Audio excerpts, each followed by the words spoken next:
2022, struggling under the weight of a dire economic crisis, Sri Lankans achieved the once unthinkable, overthrowing the political dynasty of the Rajapaksas. Protesters called for an overhaul of an elite class accused of years of impunity for corruption and human rights crimes. My guest tonight, a veteran Sri Lankan politician, was tasked with pulling the country from the brink of collapse. But his critics say that he was always part of the very establishment that they were trying to get rid of. He's been a central figure at key times of the country's history, including the civil war and ceasefire talks with the armed separatist group known as the Tamil Tigers, and the deadly Easter Sunday bombings in 2019 when he was Prime Minister.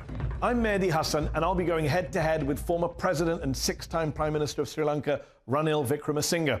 I'll challenge him on his relationship with the Rajapaksas, his own failures on the Easter Sunday bombings, and question why Sri Lanka is still so far from finding justice for the victims of the civil war. Tonight, I'll also be joined by our panel of experts. Nirj Deva, former presidential envoy for Ranil Wickremesinghe; Madhura Rasaratnam, executive director of Pearl, an advocacy group for Tamil human rights in Sri Lanka; and Francis Harrison, author of Still Counting the Dead, a book on the final stages of the Sri Lankan civil war.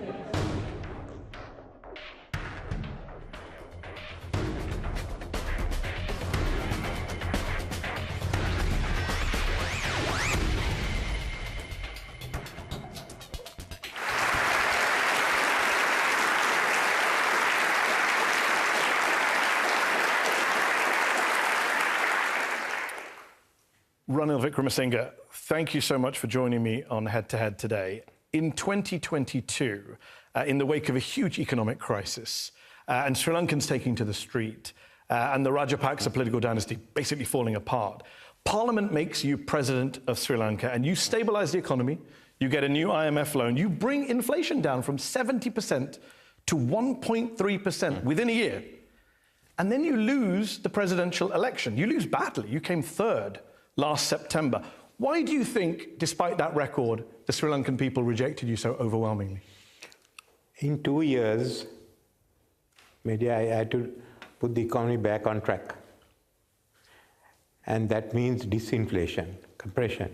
You're moving everything in 2 years. It's very, very difficult. Will you survive that?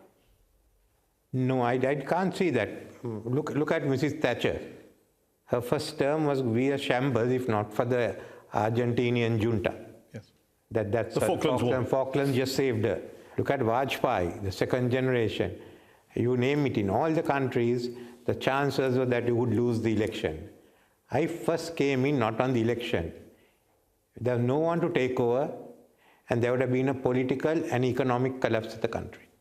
So your argument is that in that 2 years, you took painful steps, and like other incumbents, you were punished. There's a counter-argument that says you were also seen very much as an establishment man. You have been president once, prime minister 6 times, minister of finance, industry, science and technology, education, youth affairs, employment, deputy minister of foreign affairs. You've had almost every job title imaginable since 1977, since before I was born.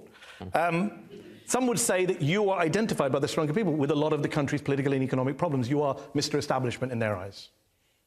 Well, I came out of the establishment, but I certainly didn't, I'm one of those who wanted to make changes, and they knew that. From the time I was Minister of Education, I was the reformer. But I'm not here to explain why I lost or something. I'm going to say, well, I'm quite happy I did the job. Okay, and let's talk about the country back. So let's talk about how you did the job. Yeah. Some would say that you had an opportunity to listen to young protesters who were out on the streets in Sri Lanka, and you squandered it. You claimed to be a, quote, friend of the people, you said. But within hours of becoming president in the summer of 2022, you called in the military, you told them to do, quote, whatever is necessary to restore order, and then they violently cracked down on protesters. How is bringing in the military being a friend of the people? No one disregarded the views of the young people. When a president is appointed by parliament, whether I got elected or my opponent, you had to restore order. What will you do if the parliament is being taken over by a mob here? If a mob walks into the parliament, is that democracy or not? I mean, Amnesty International say that outside of your office, 944 tear gas grenades were used by police against protesters. Look, 30 people were injured, one protester was reported dead. Amnesty International is discredited in our part of the world because they take different. Some of them are laughing here. Yes, I know. mean, Amnesty tends to be discredited in countries that have human rights abuses. I will tell you. Please. These were a group of people who killed one member of parliament. They nearly killed another member of parliament who was a major opponent of Gotabaya Rajapaksa and called for his resignation. They burnt a large number of houses. They came and took over Colombo. They attacked parliament. The European Union says there was unnecessary violence against protesters in Sri Lanka, the unwarranted use of force against peaceful demonstrators. The European Union had funded some other agencies and they called for my resignation. The same union thereafter praised me as the man who took Sri Lanka out of economic crisis. Look, that kind of undermines your argument. You like it when they praise you, but not when they criticize you. I don't like them when they play. You just quoted them praising you. Look, okay, I got another one for you. You made your answer. I got another one. You don't like the EU, you don't like Amnesty. UN human rights experts condemn the extensive, prolonged, repeated use of state emergency measures to crack down on peaceful protesters. I'm sorry, I like the UN Office of the High Commissioner for Human Rights. Look, I like the EU. You don't like the UN? I did not talk about the UN. Well, I quoted the UN to you. You're still talking about the EU. We moved on from the EU. Look, Mehdi, you finish everything you want to say about the UN, the League of Nations, the British Commonwealth, and then tell me after that I will answer. Okay. I have been in politics before you were born. I know. I think I said that. I mean, some might say that's part of the problem. But let me ask you this. Yeah. Let me ask you this. You don't like the EU. You don't like the UN. You don't like Amnesty. So let me ask you about. Am I allowed to ask a question? No, I wanted to correct one thing. I didn't say I don't like the EU. Okay. But we have now come to a stage in the world. Okay. We cannot spend all night discussing your views of the EU. Okay, then. Okay. Let me ask you about. You made it clear. You reject all of these groups. If you don't want me, I'm prepared to leave. If you say all you want to say, and when you finish, I'll give you 10 minutes, and then give me 10 minutes to reply. Unfortunately, we don't have 10 minutes for each answer, otherwise we'll be here all night. But let me ask you this. Let me ask you this. If I'm not dancing to your tune, I can leave, maybe. Okay, well, we appreciate you flying here for this, even though you want to leave in the first 5 minutes. But let me ask you this. When you delayed Sri Lanka's local elections in 2023, the Supreme Court said that your actions resulted in the infringement of fundamental rights of the Constitution due to arbitrary and unlawful conduct. You were a president picked by the parliament, not by the people, and you were so keen to avoid losing local elections that you just completely violated your own constitution. It's almost Trumpian. We could not hold elections because we had no money. It was agreed by all the parties that I will have the presidential election and the parliamentary elections in 2024.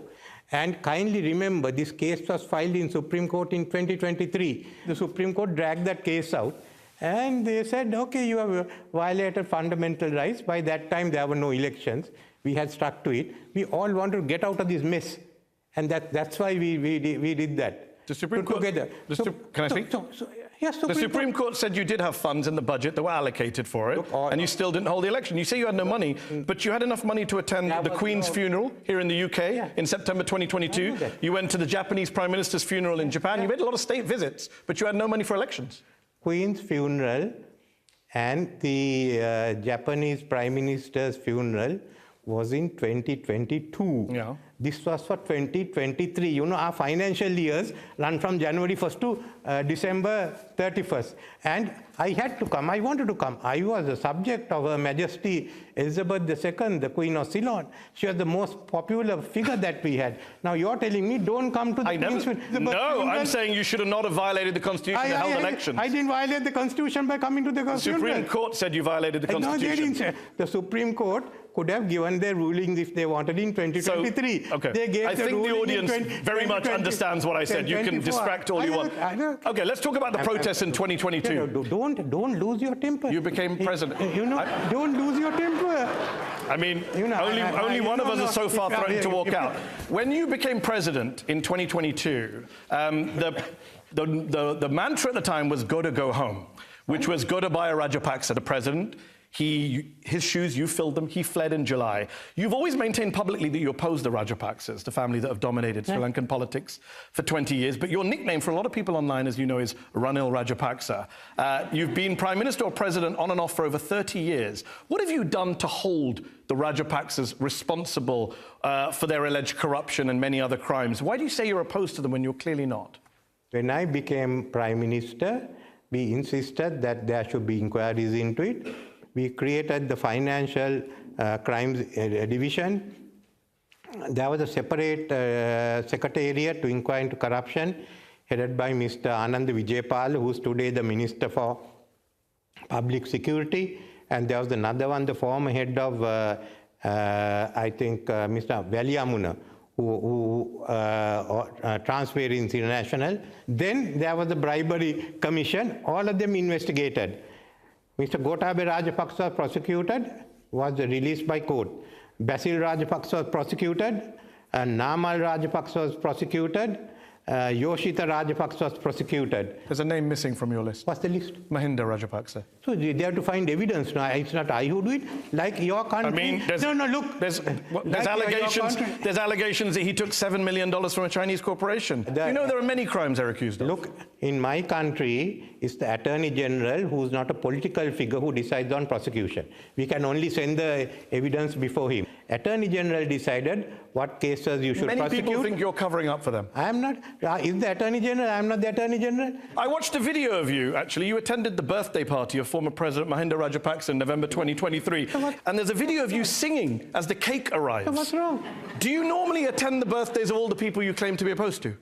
I mean, in Sri Lanka, we have our differences. But look, in our system, we go for social functions, weddings, funerals, all of that. Far as Mr. Mahinda Rajapaksa is concerned, up to date, neither the... I have been opposing the Rajapaksas all of this time, you said. You are now got cornered. No? You are trying to say that... I'm not the one who was at a birthday with an alleged war criminal. What does it matter? It's Attorney General who decides whether to prosecute or not. So do you say that our Attorney General... I just want to be clear. No. I've been opposing the Rajapaksas all of this time. Are you opposed to them or not? No. Maybe why were you at the birthday party with an alleged war criminal? You are not allowing me to finish. Then that's because you're not answering the question. No. You do realize that's what politicians do. I'm not new to this game. That is not... I am not new to your game, Mehdi. What's my game? Asking questions. You've been cornering people and shouting at them. You think I don't know? Yes, I'm the one shouting right now. Look, I've known this, Mehdi. Well, let's bring on our panel. But let me ask questions. Madhura Rasaratnam is a senior politics lecturer at City University in London, executive director of Pearl, an advocacy group for Tamil human rights in Sri Lanka. How would you rate his presidency when it comes to accountability, when it comes to dealing with the Rajapaksas, all of these contentious issues in Sri Lanka? You know, as you said, President or former President Wickremesinghe is an establishment figure.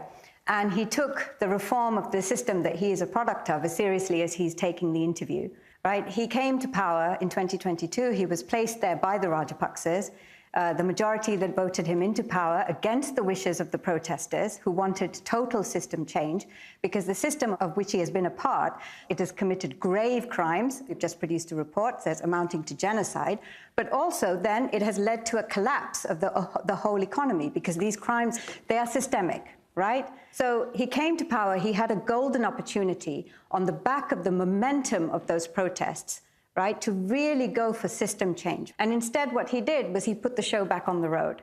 Let me bring in Nerj Deva, is a former presidential envoy for former President Ranil Wickremesinghe, a former member of the British and European parliaments. Do you want to respond to Madhura saying that former President Wickremesinghe didn't take things seriously? What has to be understood here, Mehdi, is that Sri Lanka is a very old democracy with institutions that surpass even what I found in the European Union. So when he said that he, as Prime Minister then, or President, cannot prosecute someone, even if he wants to, because unlike here, the prosecution is determined by the Attorney General, who is not a member of the cabinet. He's an independent legal official. And I remember when I went to Sri Lanka, when he set up the CDIU, the civil servants stopped working because they were so scared of making a mistake that no one wanted to make a decision. So he tried to prosecute. Okay. I know. And he couldn't. So let me get Francis Harrison, who's sitting next to you, a former BBC Sri Lanka correspondent, author of Still Counting the Dead, a book on the final stages of the Sri Lankan Civil War. You were shaking your head as Nerj was speaking there. What do you make of this argument that it's beyond the presidency to reform the system, to get accountability for crimes, to deal with corruption? Well, I would take issue, first of all, with the idea that the Attorney General is independent. He's the lawyer for the government. Every UN report talks about the conflict of interest there. I would ask former President Wickremesinghe why he didn't hold Gotabaya Rajapaksa accountable insofar as he assisted him to leave the country. People wanted him to be put on trial, and there were pending cases against him that had only been dropped because he'd acquired head of state immunity. Those cases could have been reopened. He let him escape the country. He let him come back to the country. Nothing happened. So that's a very serious question. I have one other question about the economy, which is Sri Lanka basically raided its pension fund, it's the employer's provident fund, in order to do domestic debt restructuring. A pension fund where 92% of the people who put money into that are the extremely poor. Should you not have taxed private bondholders, banks, and so on? You got Sri Lanka out of debt by doing it on the back of the poor. Let's bring in the former president. Do you want to respond to a question, especially about Gotabaya Rajapaksa? You become president, he leaves the country. I think he went to the Maldives, and then he came back, and you didn't do anything. On the EPF, we had to reduce the debt by 4.6%. 2.6% was taken up by the bondholders and the creditor nations.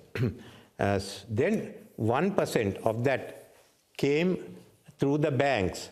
And in the case of the EPF, what we dealt was the maturity extensions. So not a single person has lost a cent in that. The final one, Mr. Gotabaya Rajapaksa as president and commander-in-chief of the armed forces, commanded the plane and left Sri Lanka. And he asked them to fly him to Maldives. Then he took a Saudi airline and flew to Singapore. When he went to Singapore, he sent his letter of resignation. Yeah. He has not sent it properly, so we have to tell him, send it back and say, for God's sake, send it, or this is the way to send the letter. Why did you let him back in without holding him accountable? He could come in, there was no charge against him. How can I? I'm not a dictator. I mean, you said to the military, do whatever you need to do to crack down on protesters, but you don't do anything to the Rajapaksas conveniently. No, if the Rajapaksas are trying to block the parliament, they're accused of much worse crimes. What you're doing? As Madura points out, you didn't deal with Madura's point. She said that Rajapaksa's party actually made you president. It's a massive conflict of interest. No. Who made you president? No. Who made you president in 2022? The members of parliament from both sides. A lot of the members of parliament of the SJB, the main party which broke from the UNP, were for me. A fair number of the Tamil members voted for me. I must tell you, half of the members there voted for Dalla Salha Peruma. Half of them voted for me. Do you want to respond to that? The parliament at the time had an overwhelming majority of the Rajapaksa parliamentarians because it was based on the previous parliamentary election. So just a simple mathematical calculation will show that he absolutely needed the votes of those parliamentarians to be elected. You are wrong. You don't know anything of what was happening in parliament the time I was made president. It was a Rajapaksa majority. No, you let me. Now you got this thing. The Rajapaksas were split into two camps. Okay. There was one camp that was in the opposition. Okay. And there was one camp in the... No, I'm agreeing with you. That's fine. No. We've got to move on. Let's talk about one of the key moments in your political career. April 21st, 2019, Sri Lanka is hit with a series of brutal suicide attacks on Easter Sunday, killing more than 260 people, injuring over 500. The attackers were affiliated with the militant group National Tawheed Jamaat, the NTJ. You were Prime Minister at the time. Indian intelligence had warned Sri Lanka of a threat.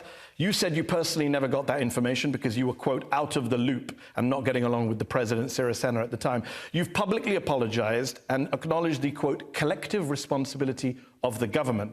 I wonder, what about your personal responsibility as Prime Minister of Sri Lanka? Have you considered a personal apology? Do you want to offer one here tonight? I've offered my apology and finished, Mehdi, and nothing more. The Supreme Court has cleared me. But I apologize as Prime Minister for this. Now, you know, I want to tell you one thing. I'm a Buddhist. One day, a man came to the Buddha and started abusing him. Abused him. When he finished, the Buddha asked, son, if you give a person a present and he doesn't accept it, whom does it belong? That man said, then it belongs to the person who gave it. He said, son, I won't accept what you have said about me, so it belongs to you. Okay. Going back to the Easter Sunday bombings. So let's do this. Let's do this calmly without getting excited. Let me finish my question on Easter Sunday. Don't get Thank you for your story about the Buddha. I have said about the Buddha. Well, I have said about the Supreme. I can also tell you something on the Christ, but I won't do that. With respect, several hundred people died. It's not that funny. So let's ask a serious question. The Presidential Commission of Inquiry looked into the Easter Sunday attacks. They wrote a report that says, quote, the government, including President Sirisena and Prime Minister Wickremesinghe, is accountable for the tragedy, and that the state's failure to prevent the attacks is, quote, the greatest dereliction of duty in the annals of public administration and law enforcement in this country. So I ask again, do you take any personal responsibility for, quote, the greatest dereliction of duty in Sri Lankan history? Can I tell you, this is not the greatest dereliction, the other dereliction. That's what the report says. I'm quoting a report. I'm not worried about the report. The Supreme Court has said who's responsible. But this was a Presidential Commission of Inquiry. Okay. So let me say what they tell me, that I was responsible, but I put national reconciliation before national security. That I had been soft on the Muslims. If you think that's the ground on which I should be held responsible, you say so. I'm not saying I'm quoting a presidential report. So I'm quoting the rest of the report. You're only quoting 2 sentences. I could quote you many more sentences. It was incumbent on the Prime Minister to raise in Parliament or Cabinet that the status quo be restored. You were having a fight with the President, and the people of Sri Lanka suffered because you were having a political fight with the President. That's what the report says. If they say that I have been favorable to Muslims, and I didn't say a word about Muslims. You can talk over me all you want. I'll repeat my quote. The government, including President Sirisena and the Prime Minister, is accountable for the tragedy. That's damning. That's damning. Hundreds of people died. On that basis, they went to Supreme Court. And the Supreme Court said President is liable, not the ministers, and all. The same Supreme Court you dismissed about 20 minutes ago who said you violated the Constitution. Now you like them. No. Should I have prevented the banning of the burqa and the naqab? Should I have prevented... you should have raised the issue that you weren't invited to the National Security Council. I'm saying that the Commission is now hiding in what they have said. Okay. When you were president, a damning 2023 investigation by Channel 4 here in the UK aired whistleblower testimonies linking the Easter bombers to former officials loyal to Gotabaya Rajapaksa. They were allegedly colluding as part of a plot for Rajapaksa to win the presidential election on the back of anti-Muslim feelings, which he did 7 months later in 2019. You ordered an investigation that rejected the allegations from Channel 4, once again coming to the defense of the Rajapaksas. But listen to what the head of the Catholic Church in Sri Lanka said. He said, quote, it is clear that Islamist extremists carried out the attack, but there were other forces behind them. We have to conclude that the Ranil Wickremesinghe government is trying to protect them. When the Parliament wanted a committee appointed, I appointed Justice Imran, Muslim, Mr. Harsha Sosa, President's Council, a Catholic, and the former commander, they are Buddhist.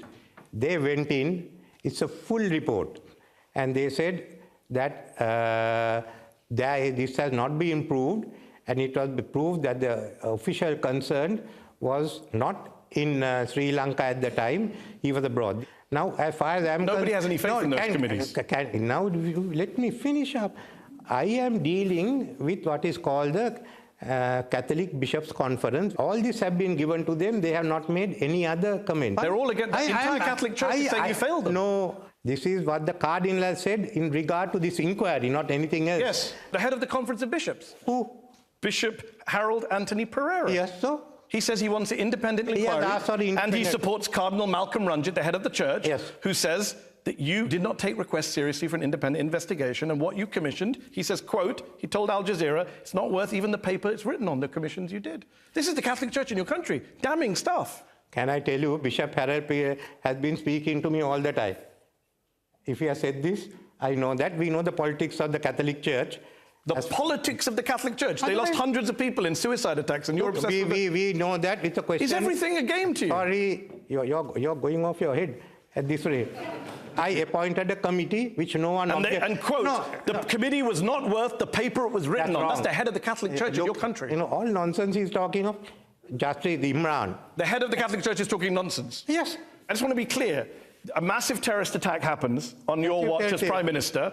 Hundreds of Catholics die. The Catholic Church say you failed us, and you dismiss them all as nonsense. They have accepted the fact that I want to do, but they are saying is that the committee that I appointed, they are not willing to accept the findings of that committee. Yes. It doesn't say that. They're also saying there were other forces behind the attacks and you're trying to protect those forces. That's a damning accusation from the head of the Catholic Church. Head of the Catholic Church, I'm not a Catholic to begin with, and I go with the majority of the people in the country. 53% of Sri Lankans say they believe local politicians were involved in the attacks. I appointed a committee at the request of Parliament. No one in Parliament has objected. It's up for the Parliament to decide whether they accept the report or not. Okay. It's not for the Cardinal. It's not for the Parliament to decide. Not for the victims of the terrorist attack. Got it. We will take a break there. We have looked in part two, we will go to our patient audience here in London's Conway Hall. We're going to talk about the fallout from Sri Lanka's civil war, a very big topic, and we're going to go back to our panel of experts also. So stick around and join us in part two of Head to Head tonight.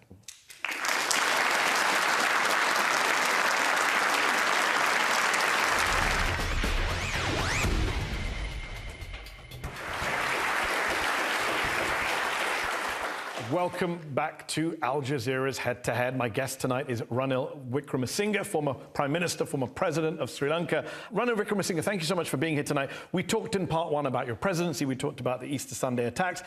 Sri Lanka's brutal civil war lasted 26 years. It claimed the lives of an estimated 100,000 people or more. You yourself tried to broker a ceasefire with the LTTE, also known as the Tamil Tigers, in 2002.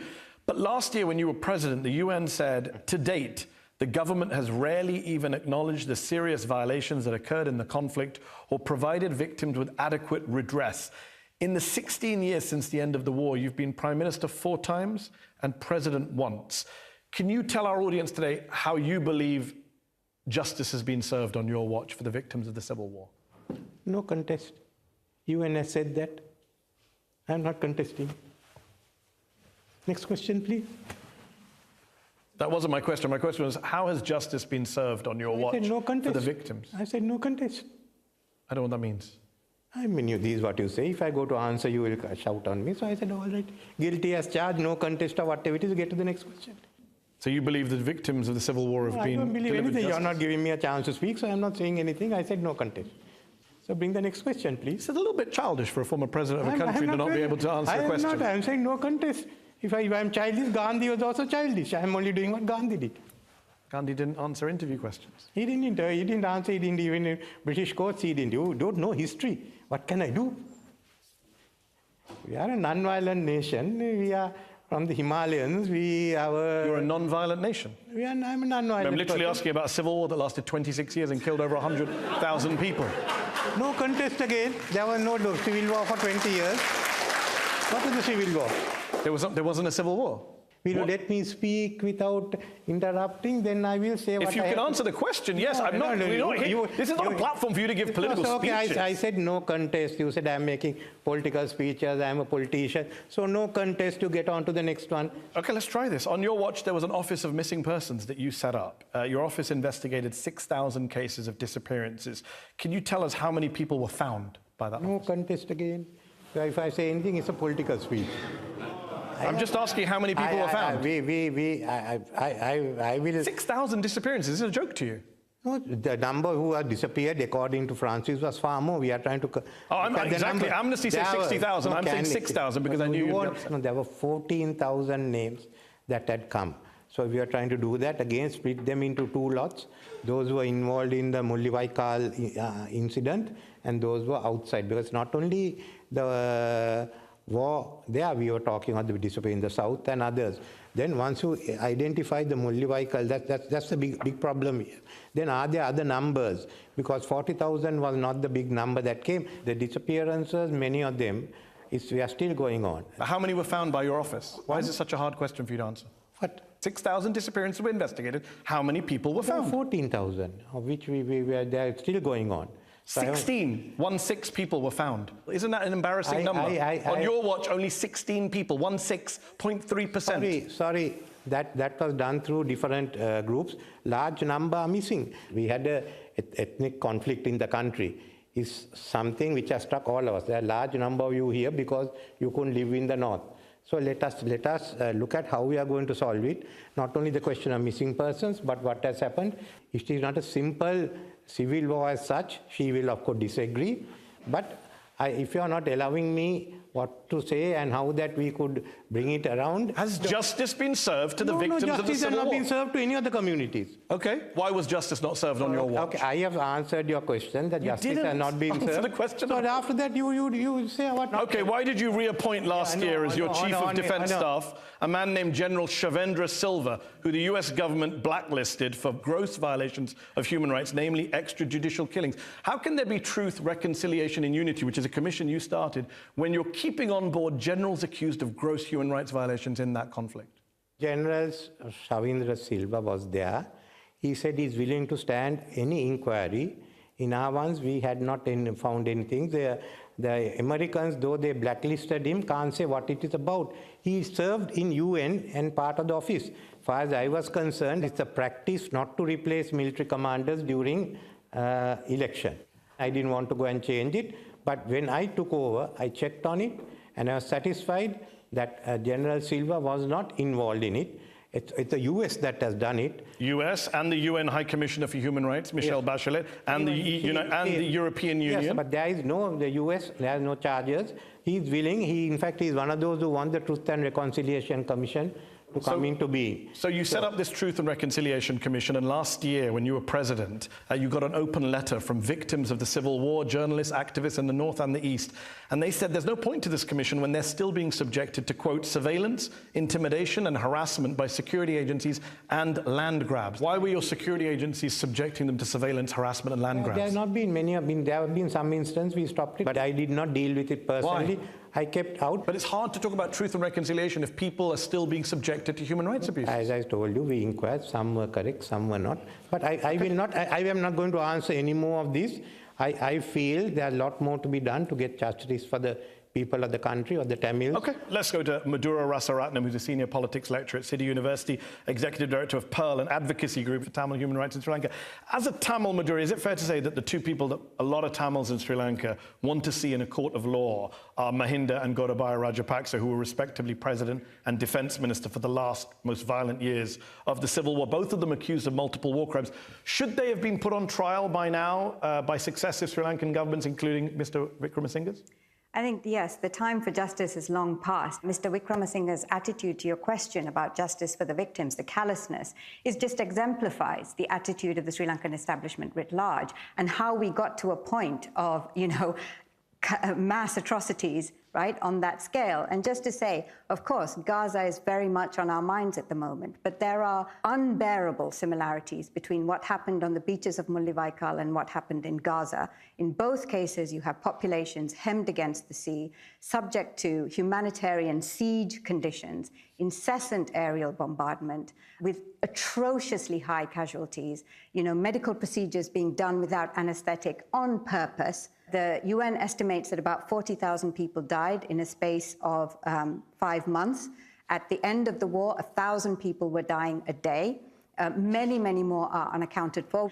Those crimes occurred because you have a political system of which Mr. Wickremesinghe is a part for the past 70 years that has prioritized ethnocratic politics, pleasing the majority at the expense of good governance, at the expense of fairness, at the expense of justice, right? At the expense of efficiency. So what happens when you get that? Okay. You get escalating hatred against other groups, and you get poor governance leading to economic collapse. Let's bring in Nirj Deva, who's a former British MP, served as an envoy for President Wickremesinghe when he was in office. Just respond to what you heard from Madhura there about both the callousness of the approach to the war, but also the lack of accountability for the Rajapaksas. You were part of the Conservative Party in the UK. You know that David Cameron, Conservative leaders, called for international investigation of the war. Watching this interview, there is an underlying thread which you need to recognize, and that is that the enforcement of law and order in Sri Lanka is much wanted. President Wickremesinghe's own house, with all his precious books and paintings, were burnt. To this day, not a single person has been arrested. So the question is not what President Wickremesinghe can or cannot do. It is whether that lousy system of justice is viable or it needs to be reformed. Now, that is where we all should focus our attention. If you want to look at Ranil Wickremesinghe's role in the ethnic war, look at what he did when he was Prime Minister, when he invited the LTTE to give up arms and come into the democratic system. And what happened? He broke the LTTE in two. One half of the LTTE decided to come into the democratic fold. I mean, quite frankly, sitting in the British Parliament, I was in the European Parliament, I was outraged that terrorists were now given cars and given seats in Parliament. Understood. Mr. Wickremesinghe, you didn't investigate. We just talked about the Rajapaksas for war crimes. Some people say you should be investigated. During the early part of the civil war, the Sri Lankan government faced an uprising, as you know, from the JVP, a leftist group whose current leader is now the president. There was this government commission of inquiry that found that in the late 80s, you were, quote, a main architect of securing a housing complex that was used for the purposes of illegally detaining, torturing and killing individuals linked to the JVP. The government inquiry reported that you, quote, to say the least, knew it was being used for illegal detentions and torture while you were living and working there. You didn't know what was going on there? You weren't involved? Where is the report? Sorry? Where is the report? It's called the Batalanda Commission report. So where is the report? Read from the report. I just did read from the report. You didn't read from the report. It is quite clear from the available material that insofar as the securing and allocation of the houses at the Batalanda houses are concerned, the main architects had been the then Minister of Industries, Mr. Ranil Wickremesinghe. I deny all those allegations, and I'm asking you to quote that commission report. This is supposed to... I just quoted it to you. No, so where is that commission? Where has that commission report been tabled? There's a lot of evidence in this report. No, but it's not what evidence. There has to be a commission report. There is a report. It's called the Batalanda Commission report. There is no commission report. The commission report has to be tabled out. Okay, but the report still exists, whether it's tabled in Parliament or not. No, it's not tabled in Parliament, it's not report.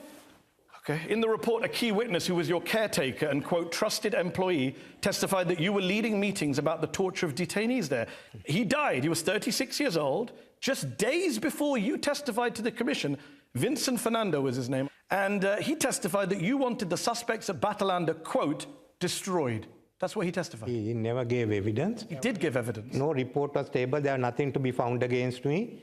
That was an army camp that was established in a former housing scheme. Any case, that was not tabled in Parliament. There was nothing to be found against me. Vincent stated that what he understood under the circumstances was that Mr. Wickremesinghe wanted the suspects destroyed. I didn't ask if Vincent was destroyed. I was not in the government. I was in the opposition. I've been in the opposition for 10 years. Look, there was no report. So you are quoting, if there's a report... You were the Minister of Industry. Look, but I'm telling you, there's no report. I do have a report, but I've just literally read from it. There's no report. Let's bring in Francis Harris. No, former BBC correspondent. Francis, what do you make of what you're hearing about Batalanda? What is the lack of accountability from Batalanda, the civil war? What does it mean, in your view? I'm flabbergasted. I mean, I have a copy of the report here. It says printed by the order of the government. I'm sorry, but there is a report. It was not tabled in Parliament report, in English and Sinhala. I mean, what you're hearing from former President Wickremesinghe is rather remarkable. What do you mean? I think it's astonishing. I think his remarks about Shavendra Silva, the general he referenced, I mean, those are astonishing. To say that there isn't a case for Shavendra Silva to answer when the United States and the OHCHR, the UN, have made a case against him is utterly insulting to victims, and I think it just shows the impunity that he has supported. That's absolutely shocking. And we look basically at the JVP uprising time, the late 80s, where torture was endemic, where enforced disappearance happened on a massive scale, and we look at the connection between that and the civil war, and what the connection is that you see the same alleged perpetrators, and you might say also some of the same politicians who were involved in one era of violence went on into the next era of violence, and that's because there was never any accountability, because there was complete impunity, and this just is a cycle that repeats itself. And I'm afraid that somebody who's been in power that long needs to be answerable for that. Isn't that the problem? No accountability. Sorry, Francis, I was in the opposition. We've asked the government to prosecute me if there's something wrong, and they said there was nothing to be prosecuted on. I was here in London, I was in Oslo, and I was in Brussels the time of the last 2 weeks of the war, trying to arrange to see what relief that can be given. Let's take some questions from the audience. Okay. Let's go to the gentleman in the fifth row with the brown jumper. Mr. Wickremesinghe, you've said in previous forums that you support the Palestinians' inalienable right to self-determination. You've applauded South Africa for the action that they're taking at the ICJ. You've spoken about an independent sovereign state for the Palestinian people. Why is there this hypocrisy and double standards? Why can the Tamil people not also have their own right to self-determination and also their own international action at places like the ICJ, the ICC? The Palestinians have been recognized as a separate state. There has no international recognition for a separate Tamil state in Sri Lanka. Having said that, there is an issue which we still have to solve on that clashes that took place from 1983 to 2009, the numbers who disappeared on all sides, the people who were killed, and that we are moving towards by getting different groups. When I was president, I had a mandate to put the economy back on track. There's a lot more to be done. There are a lot of groundwork. This new government will, once they have let us know what their policies on the economy, they say they are going ahead with what I started, that's good. Then they will have to sit down towards the latter part of the year and decide how it is to be taken forward. Gentleman here in the third row, yes? Why is it the aftermath of the Civil War, the economic crisis, even after the tsunami, the Easter bombings, we can never get a clear answer of what's going on? It's like what Marvin Nattapatu said about Sri Lankan cricket. You know, bunch of Muppets headed by a joker. No, I must say one thing. There's no details. A lot of commissions, a lot of reports. Where are the details? I'm sorry I couldn't do much, but my duty, I had a limited mandate. I was made president with agreement of the parties that we handle the economic issues. I've done that, and we go in for elections, and the new government will take all this up. So it's still being pending. But what are the issues that you wanted to know? You tell me, I'll tell you what the status is today. They are still not complete. So you ask me, if you tell me what specific issue is, yeah. He's saying that I've been asking you specific questions about disappearances and killings. Yeah, and I've told you, okay, detail. on disappearances, there is still investigations going on. There's a lot more to be done. We cannot locate everyone because most of them are not among the living. That's all. Okay, let's take the question for this lady here. Do you want to ask your question? As a witness from the Mullivakal itself and a survivor of the Mullivakal War, I think I have the right to ask this question. When the international community tried to bring the international criminal prosecution mechanism for the atrocities and the genocide that was committed against Tamils in 2015, you hijacked and pretended to co-sponsor a hybrid mechanism and made sure it failed. I wanted to ask you if you were afraid of the mechanism coming to in place and what might come out.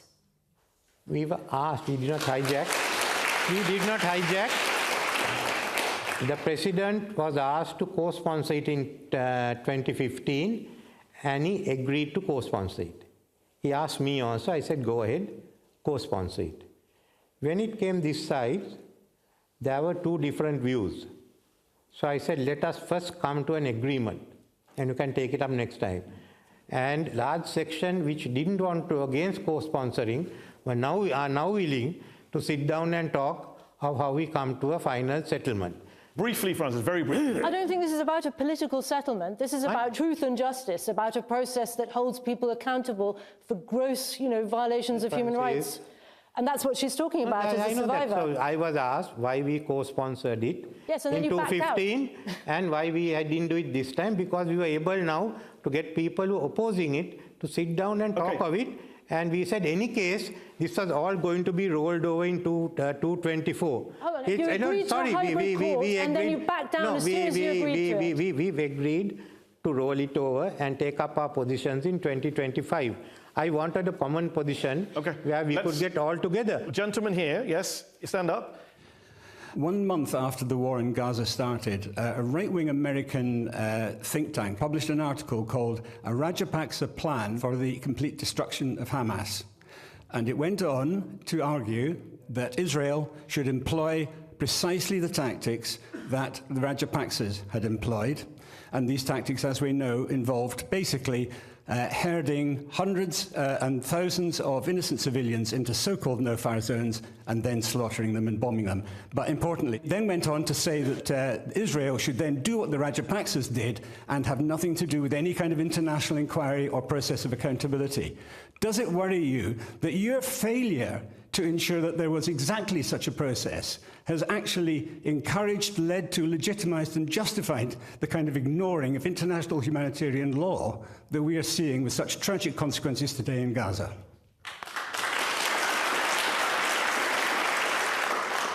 I haven't read that article, so I really don't know what exactly is there. I couldn't comment on it. But the idea that some people on the pro-Israel side see the Rajapaksa model of war crimes, of attacking hospitals, as something to emulate. No, there was no attacks on hospitals except what happened. Can you let me finish?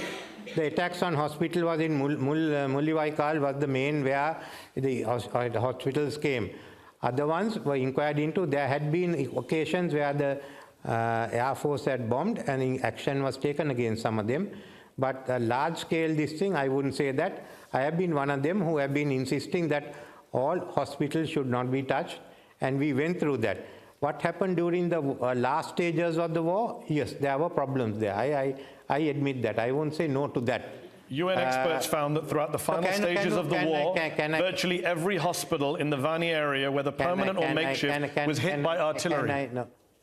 There was Air Force bombing. There had been artillery shells that had fallen at that time, but in each instances, we've been able to intervene as opposition. Government forces blocked the delivery of humanitarian aid. Sounds very Israeli. Where?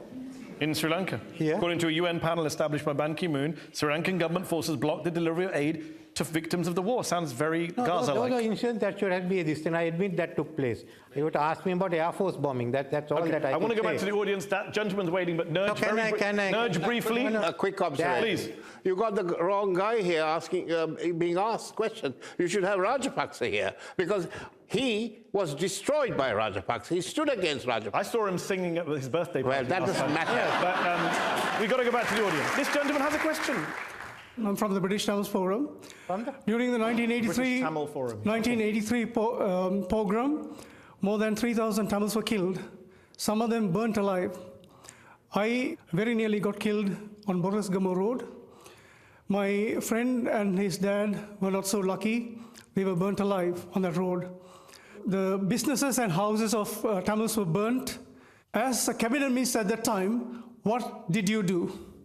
I was responsible for running all the refugee centers, but what we went through there was inhuman. I've seen my Tamil friends suffering. I am in no way defending that. That was wrong. It was cold-blooded. People are getting killed. We tried our best and stopped some of the killing, but I immediately opened up the schools, said everyone to come in, and started supplying food. So that's what I could do.